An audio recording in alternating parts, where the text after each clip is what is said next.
Ann. I'm Jalecia. And we are She Vibes. Come vibe with us.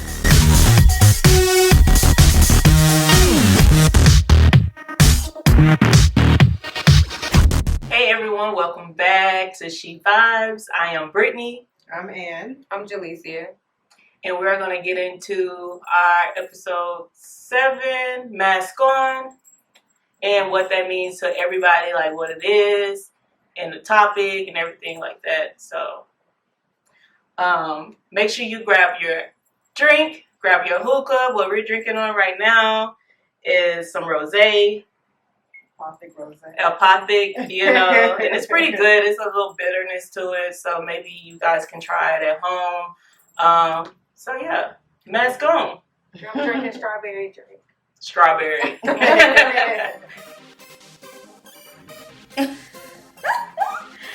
Oh my God! I just got through watching a great show on Boss Up Houston Network. Have you heard? They're bossing up, okay? And I heard they're looking for you. Any podcasters, talk show hosts, if you're a writer or producer, we definitely need you. Come aboard and boss up. Our topic today is what's your status?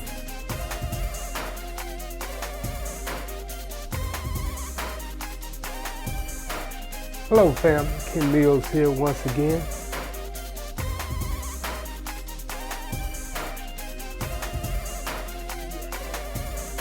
And here at Boss Up, we like to help small business owners and entrepreneurs advertise, promote, or become a sponsor for one of our television, podcast, or radio shows. All you have to do is click the link down below to see if you qualify.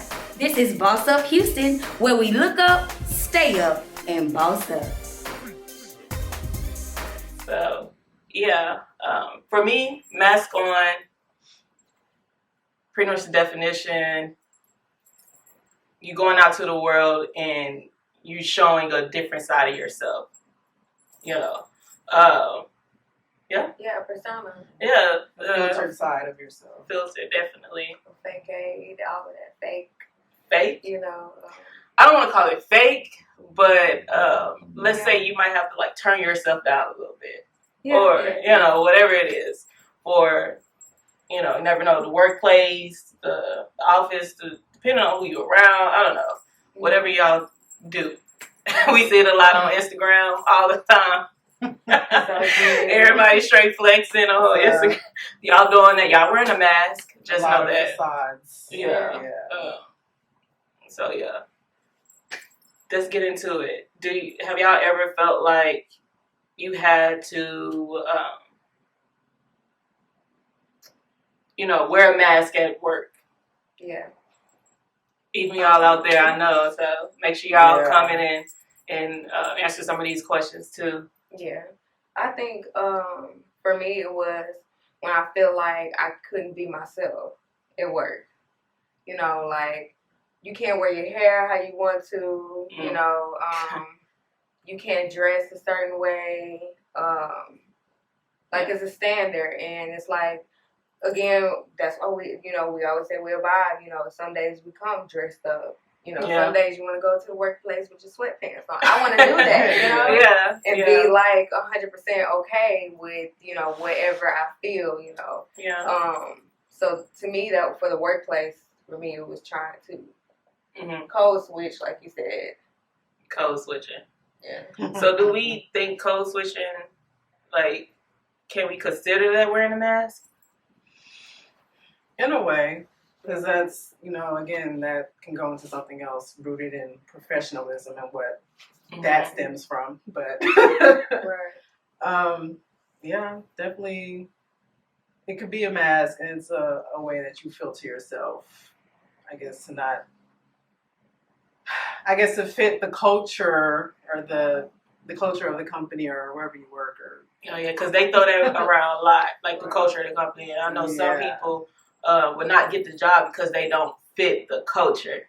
Right. You know? It's a lot of coded language. Yeah, a lot of coded language. Sure, a.k.a. you too black or something. It could be anything, you know? But so what are the workplaces environments that you've been in that had certain standards? Like, what was it? Like, what did they say? And you was like, okay, they talk about my ass, but okay, they talk about my people. But,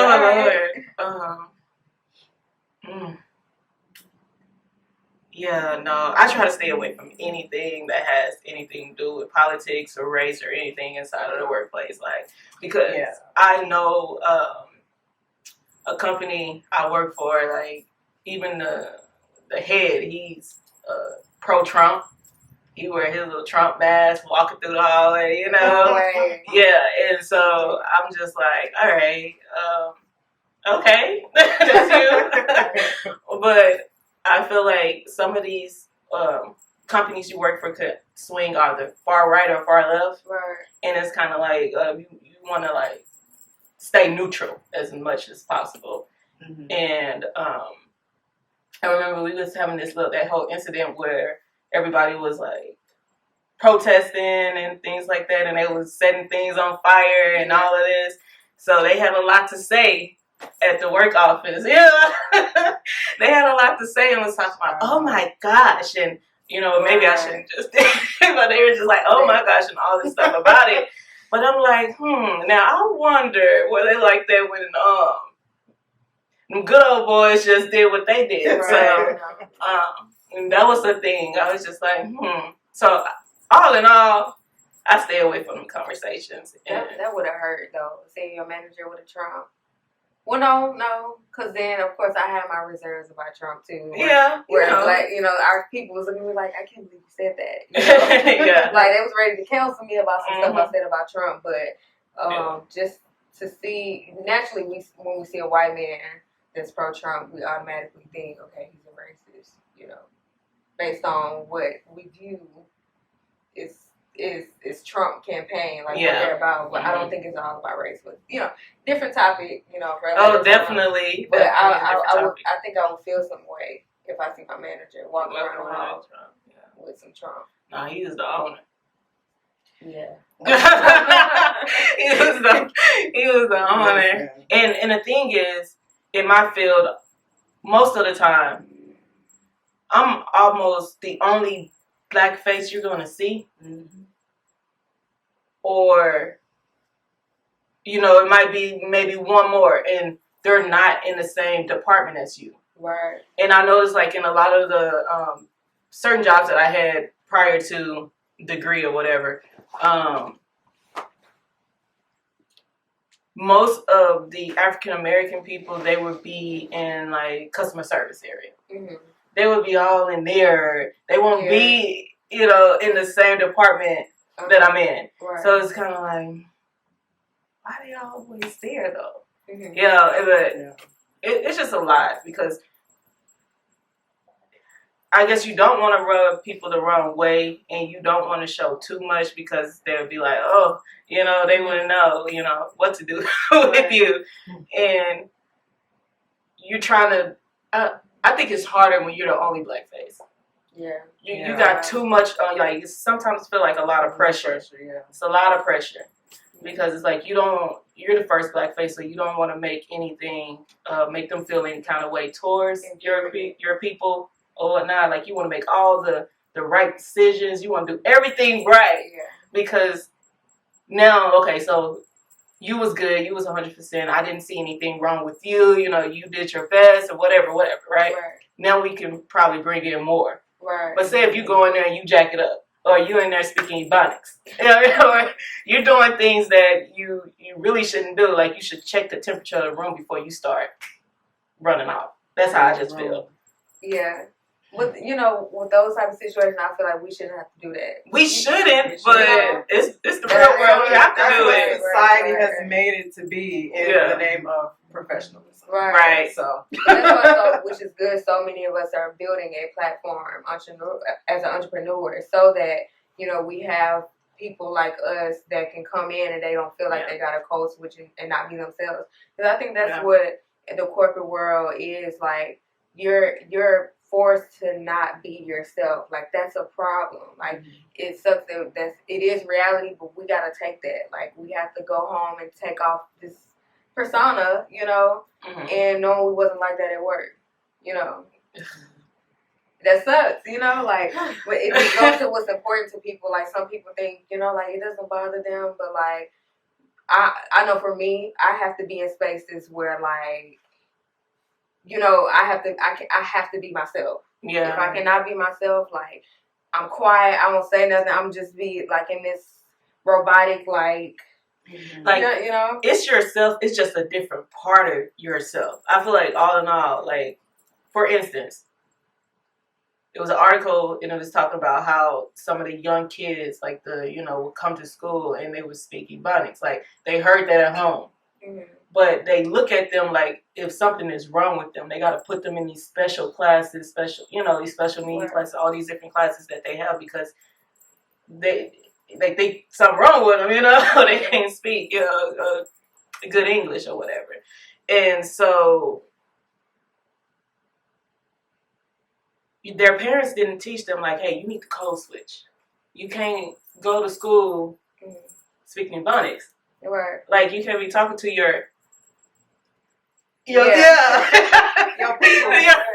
you can't be talking to your other people. It's just like you just comfortable at the house with that people that look like you. You know what I'm saying? Right. Like, you can't do that. I guess it's good to be versatile. Yeah, you definitely have to. But, you know, to me, it's like, be versatile. But, again, it's important to me, and it's okay if it's not important to people. But I can't be in spaces where I can't be myself. Yeah. You know, like, I want to wear my hair. I want to wear my hair. You know, I want to dress how I want to dress. You know, it's nothing that's just, you know. Yeah, you know, I understand that. But to be versatile is good, especially with growing up in a African household. You know, like, because I know how to switch, you know, my voice real quick. I know how to be professional. But then sometimes, like, to the point where some people, when I really just really talk, they like, she, you know, you know, you shocked her a little bit. Yeah, like, she H-Town for real. Oh, yeah. Yeah, with me, it's like, I kind of grew up on both sides, I would say, like, because, you know, I'm from a certain area. Say it. No, from A.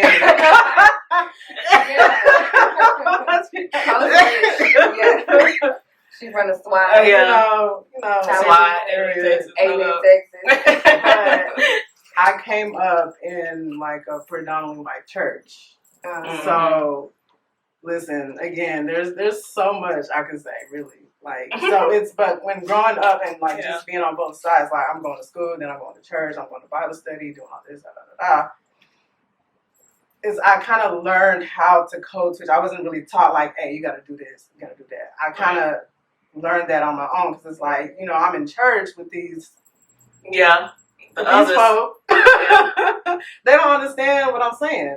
So it's like, okay, I got to, you know, I got to speak more clearly. So it's not, I didn't feel like I had to, like, change. It's just like, I need to, like, you know, address them in a way that they understand, basically. And, you know, when I'm at school, I'm chopping it up with my people. So it's just like, it's different. It's both sides, but it's just like, and even before I started, like, my, I guess, professional job or whatever, I wasn't as filtered. I can say that.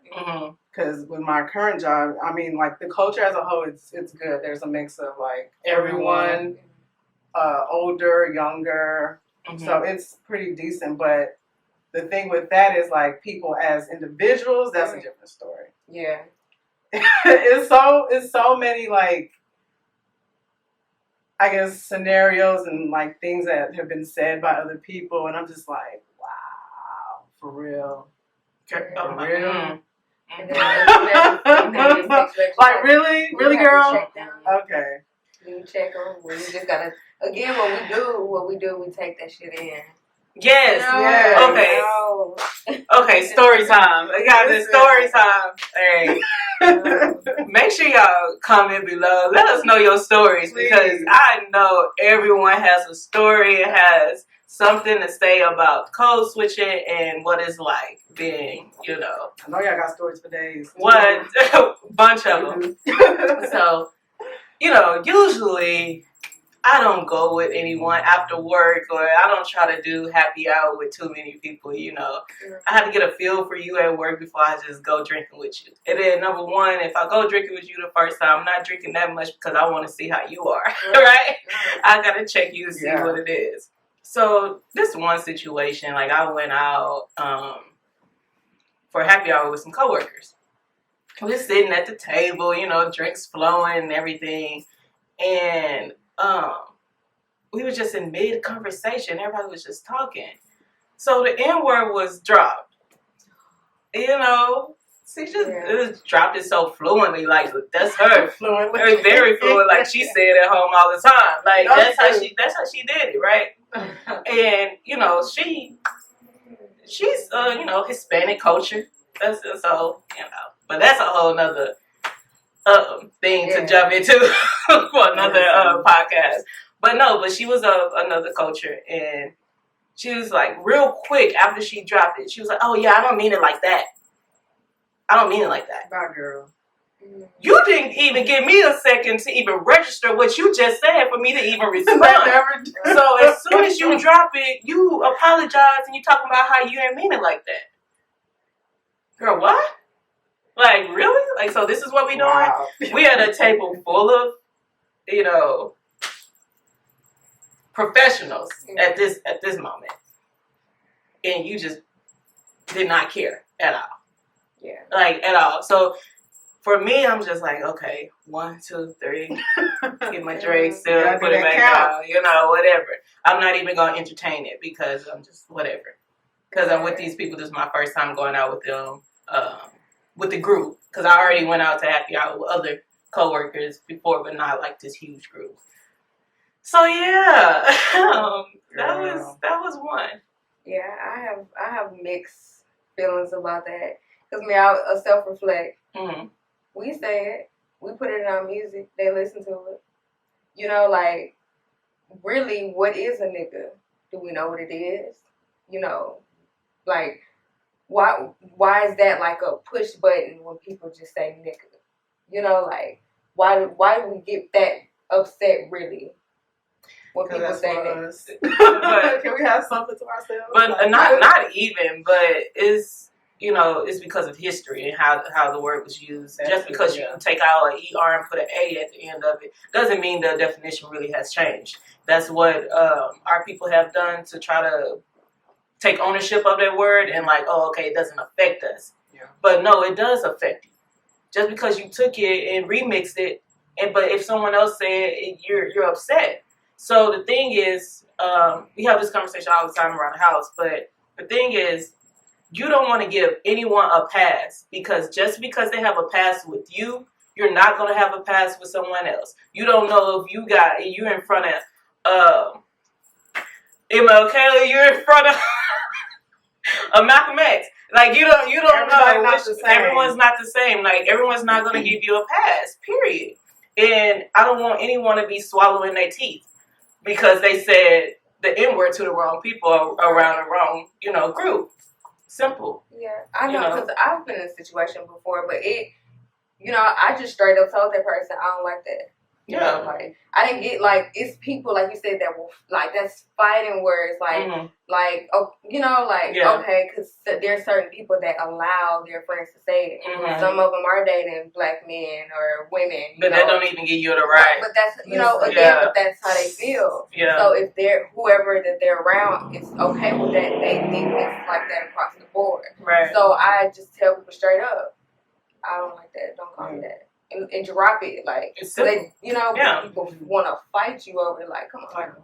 Stop being weird. Right. Stop being weird. Like, why you want to say it so bad? That's what I want to know. Like, why? Tell me more. Please explain it. And it's also like when people say bitch, you know, like, you know, some people be like, Brittany was like that low key on some shit, like, don't call me that shit. she was hard about that shit. And I think, you know, it was with somebody, or maybe it was me, because I'm like, nah, you my bitch. Like, you my dog. And she's like, no, I don't like that. Like, she would not like people to call her. It was back in the day, though. It was just, it drove me crazy, but it was like all my friends at the time, they all use it so fluently. And I was just like, Nah, I ain't that. Like, why we can't call each other queen? Why we can't call each other something else? But we gotta just say, it just don't even sound right coming out. Like, that's just not, Yeah, but when those, songs came out, get it, so to me, that's like people pick and choose. But see, like, yeah, you can't do that. But that's what we end up, like, talking about, like, how we was so hard, like, dancing to be king, and we was dancing on all these different songs, like, back in the day. And I was just like, bro, have you actually just listened to this? We was just ready to throw a butt. And it's so degraded. Like, he's talking Cash Money in his music. Like, it's just like, no. If you really was to sit down and actually listen to some of the stuff that, like, these rappers be saying in their music, is like super crazy. That's super degrading. And I'm like, wow. It was one of them was they talking about drugging, raping, Percocet, giving her Molly in the drink, all this other crazy stuff. And it was just like, wow, this is what y'all talk about, y'all want to do to women? Yeah.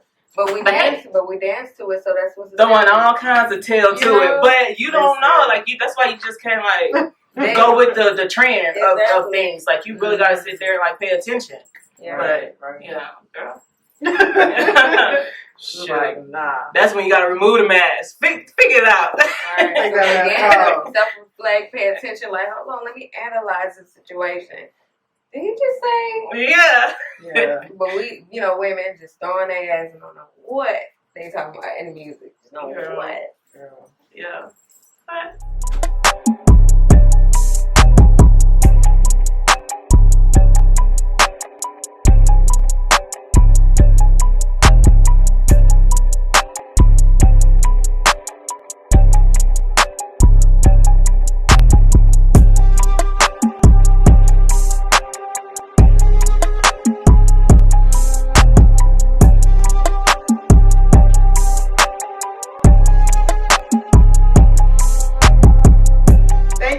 Tuning into this episode.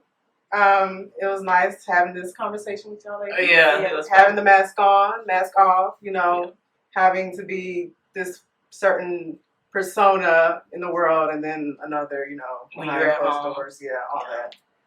But just let us know, comment, below your stories and, scenarios that you've had about having mask on, mask off. Make sure to tune in every Saturday, 8 p.m. for She Vibes. And make sure to follow us on all social media, She Vibes. SH3 VIBES. Facebook, Instagram, Twitter. all platforms. And we'll see y'all next week. Bye. Adios.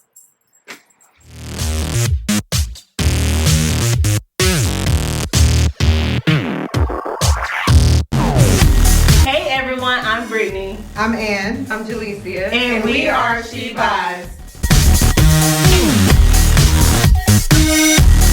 Come on.